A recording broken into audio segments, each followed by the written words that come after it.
10-second countdown. Here we go. 23.2. This was a lot harder than I thought it would be. Only did this once, so this is Monday. This is yesterday. And I was just ripping this off. I'll tell you a little bit more about that in a second. But 23.2, as you can see here, is a 15-minute workout with as many reps as you can accumulate in that 15-minute window of, first off, 5 burpee pull-ups, and then 10 shuttle runs. Down and back is 1. Then we're gonna go down, back is 2. Then we're gonna do 10 of these shuttle runs. When we get back to the burpees, we're gonna increase by 5 reps each round. So 5, 10, 15, 20, 25, 30. The goal for me was to get through the round of 30 burpees. That was the goal. These, I just try to stay steady. But you know what the craziest thing about this? Well, first thing, this is gonna be a 20-minute video, so I'm just gonna be rambling a lot. The last workout was only 14 minutes, so it didn't seem like I was rambling as much, and there was a lot more movement, so we switched through them pretty quickly. But this, I'm gonna be rambling a lot. Probably a couple shameless plugs, but I'm not upset about that. But here we are, we're still plugging away. I think these take, in the beginning, minute 15, but they probably take closer to a minute 30, minute 45 towards the end. But the funny thing is Andrew Hiller. Has anybody been seeing Andrew Hiller on social media? Shout out Andrew Hiller.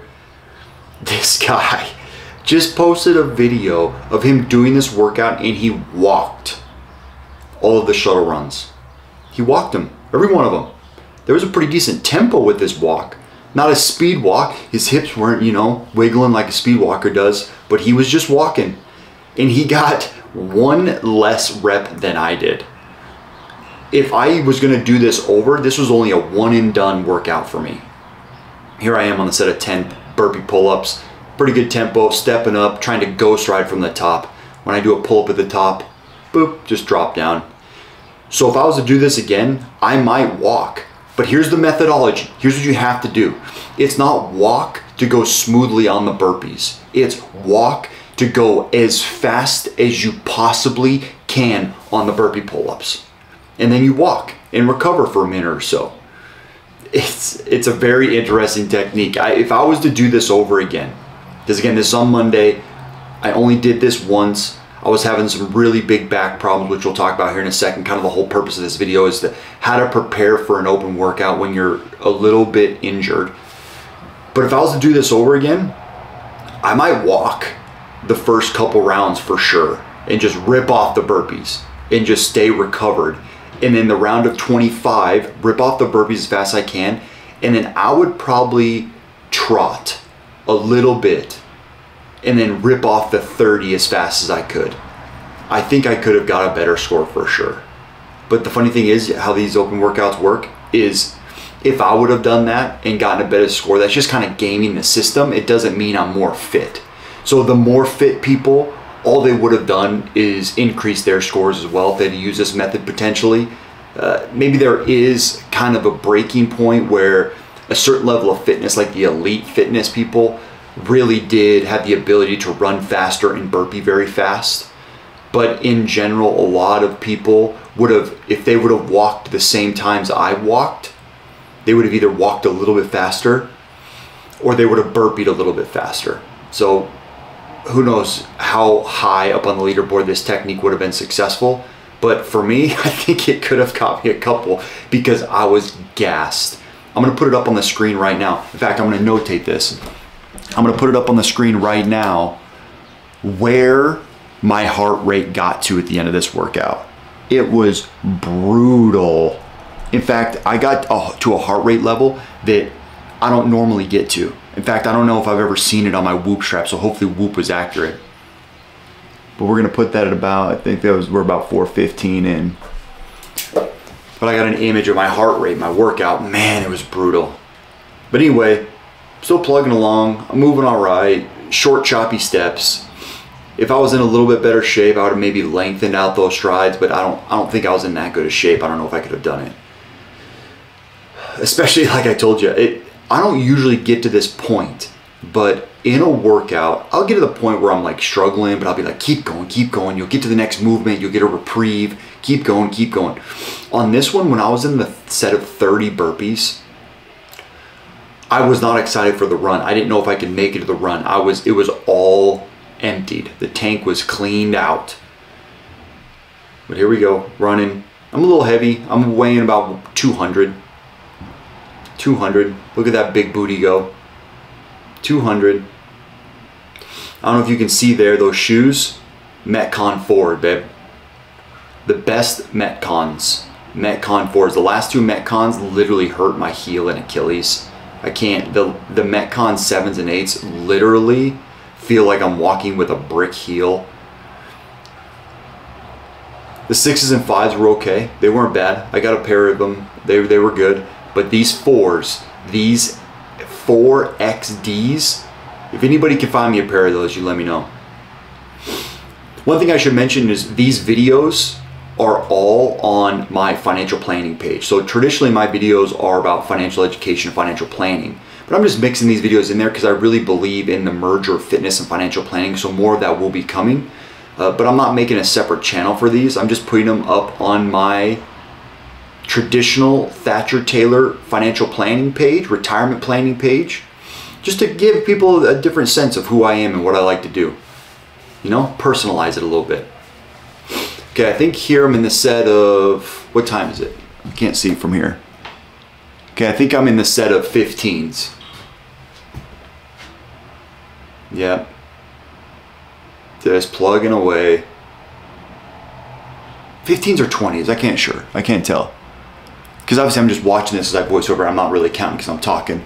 But I'm at the 7-minute mark. This might, you know what? This might be the 20s.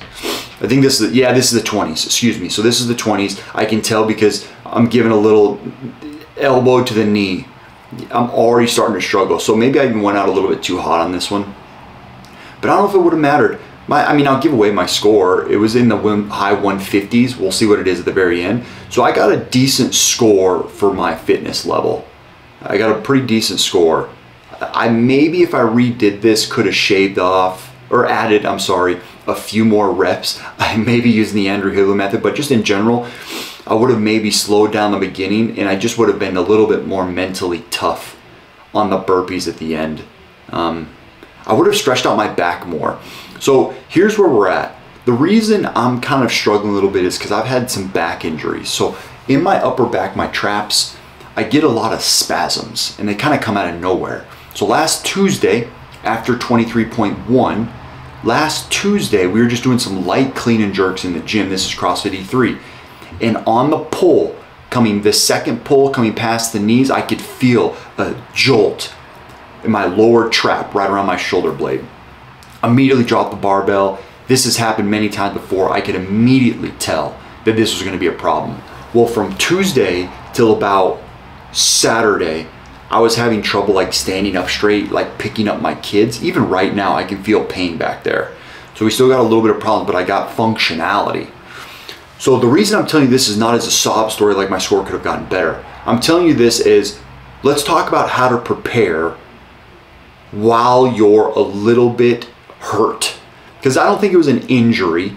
I think I was hurt. And I could continue, but not at my full pace. So here we are on the set of 25. The back's feeling fine. So here's what I did. I knew this workout was conditioning. It was released on Thursday. I knew I wasn't ready. Friday, they do Friday night lights at this gym. I definitely wasn't ready. Saturday and Sunday, I just kind of threw in the towel as far as really, really intense upper body stuff. Planning for Monday. So here's what I did.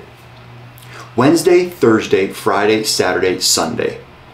6 days. Wednesday, Thursday, Friday, Saturday, Sunday. 5 days. Sorry, 5 days. 5 days, I made sure to stay up on my conditioning. I did it 2 ways. I couldn't do the assault bike because this turning was hurting. I couldn't do the row because I want to stay off the upper back. I definitely wasn't going to do the ski because the pulling down was going to hurt those traps. I think it's actually more of a lat issue. But anyway, I did 2 things. I rode the Concept 2 bike, the stationary bike, and I did the Stairmaster. And I alternated those each day. Now the Stairmaster is a little bit newer to me. I don't quite have the capacity to stay in zone 2 for an hour on the Stairmaster. So I was doing 30 to 40 minutes. But on the Concept 2 bike I do. So I was staying for hour rides. So I would do one day Concept 2 bike Stairmaster, Concept 2 bike Stairmaster before my computer goes to sleep. Every single day to keep my legs and body activated. As my back started to feel a little bit better, I would start to do more basically dumbbell squats. I could do a hanging dumbbell squat, kind of a sumo squat, and I could do lunges, and I could do box step-ups. So I tried to keep the legs active and fluid, and then I did an obnoxious amount of stretching and tried my best to eat right, except on Sunday, I went to the grocery store. I like dark chocolate. I got some dark chocolate with almonds in it. I couldn't stop eating it. I got a problem. But anyway, I almost ate all the entire bag of those. Besides that, try to stay consistent, stretching, staying active, foam rolling. And then the last thing, my secret weapon, shouldn't even tell you, but I'm gonna tell you anyway, is I went to the sauna every day. I went to the sauna and I try to stay in the sauna for 20 to 30 minutes each day. So we just finished the round of 25 and you can see me just still plugging away, but this is tough. I'm looking at the clock and I'm struggling. You can see I'm, at this point, the best word to describe me is lumbering. I'm lumbering back and forth. I'm trying to breathe as deep as I can to catch my breath. At this point I was gassed, like my lungs were at the max. Let me throw this little pop up again. Here's my heart rate about in that area. It's probably at like 180, dying. And I don't see 180 very often. So I'm gonna mark that here, 11:30 in the video, to make sure you can see that heart rate. Man, it was brutal. Here we go, but we're still just lumbering away. You can see my turns are less active. They're less efficient, they're less athletic. Bang. And here's what I'm gonna do on the thrusters. I'm gonna cut out a lot of nonsense. I'm gonna cut out a lot of junk. I'm not gonna let it run all the way to the 20 minutes to help shorten this video, but I'm just gonna show you my thrusters and what I did to finish up and kind of like what the times were. But here we are on that set of 30. So this is annoying. So I got 3 minutes left. It takes me 2.5 minutes, over 2.5 minutes to do these 30 burpees. It should have taken me 2:15, 12 a minute, and then rip off 6, 2:15. But I really start just crying like a little baby, basically. Look at this, wallowing, oh my gosh. Knees, elbows on the knees on every one of them. I think at this point I was just trying to stay consistent, like come up with a timing, but dude, just get down in the next one and step up and keep going, you big baby. But again, I was redline. I was at 190. I've never seen my heart rate in my Whoop go this high. Look at this. Shout out SU. Go Thunderbirds. Thunderbirds football. Hope you Thunderbirds are watching. Check this out, SU. Look at this guy. Look at this guy. Crazy thing is, in August, I don't know if anybody saw this, but if you followed any of my social media in August, I did 100 burpees every day. Some of them were to targets, but none of them were burpee pull-ups, I don't think. But I did 100 burpees every day, so I did, and I think I did it a little bit extra on some days. So I think I did 3,100 or 3,100 burpees in the month of August. I know it was 3,100 for sure, but I think a couple days I did some extra. Like there were some days where I did my 100 burpees, but I went to CrossFit and there were more burpees. I was doing a lot of burpees those days. So I felt pretty good about the burpee. The problem here is my lungs. My lungs were just jacked.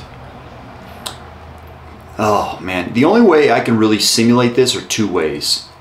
One is running, which I haven't been doing a ton of. I haven't been doing a ton of running, so I haven't really been able to maintain that really high heart rate for long periods of time. And the other way to do this is, I think, really high intensity rowing. This felt in my body and my lungs more like a row than anything, because my legs and arms were fatigued all at the same time. And with a row, your legs and arms get fatigued really badly. Even more than an echo bike or an assault bike, because I feel like you can't go this long on an echo bike or an assault bike unless you really reduce the intensity. I know there's a lot of relativity there, but in general, I get the most gas on a rower because I still feel like I can push the envelope and keep a high intensity, very similar to running. So here we are plugging away. Let me see what the time is. 1444. I think this might be the last one. And here we go. Go, buddy, go. Lumbering. Still, I mean, I could barely move. Try to turn on the jets. 3, 2, 1. Bang. Okay, so 157. There's 157. There I am, just laying there. Look at this. Trying to recover. So again, I'm not going to run this for the next 5 minutes. I'm going to chop in here and there with some words, but here's where I go from here. I drag myself up off the ground after almost hitting my head on a post. Strap on the belt, because I need the belt, because my back hurts. We didn't even get to that. Lower back, but anyway, I was just talking more about my upper back. But here's what I'm going to do. Basically, I'm just trying to catch my breath. I'm going to do 4 total reps. We're going to go through all 4 of them together. All right, here's my plan. This is 187. This is the first one, just nice and smooth. Proportionally. So in my CrossFit career, in fact, my whole life, my legs have been substantially stronger comparatively to my arms. Like there's a big imbalance. My arms are strong in general, like relative to the general population. But in a situation like this where I really need to have some arms to finish the press in the thruster, I'm lacking. So anyway, I start with 187 and now we're moving to 227, but I'm still resting. Here we go, coming up to 227. This felt pretty good too. Standing up, see how I'm already getting sticky at 227, but I still felt like I could do 247.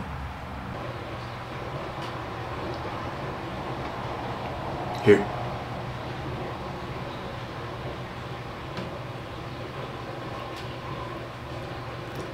There we go, that was 247. 247 was a good lift. Sorry, I got caught watching myself on my own lift, but that was 247. 247 was a good lift. I felt good about that. So here's where we're going. We're going to 257. And I know I'm gonna have to push for this one. All right, we're watching the clock. I'm taking up all the time. I'm taking up all the time. I'm just gonna get this going right before 257. Go, buddy. I got stuck. You see how my legs got stuck and my arms got stuck? Man, that was a tough run. It's a great workout though, great programming. Thanks for watching. Sorry this video is coming out late. I know the submissions have already stopped, but stay tuned for 23.3. It's coming out.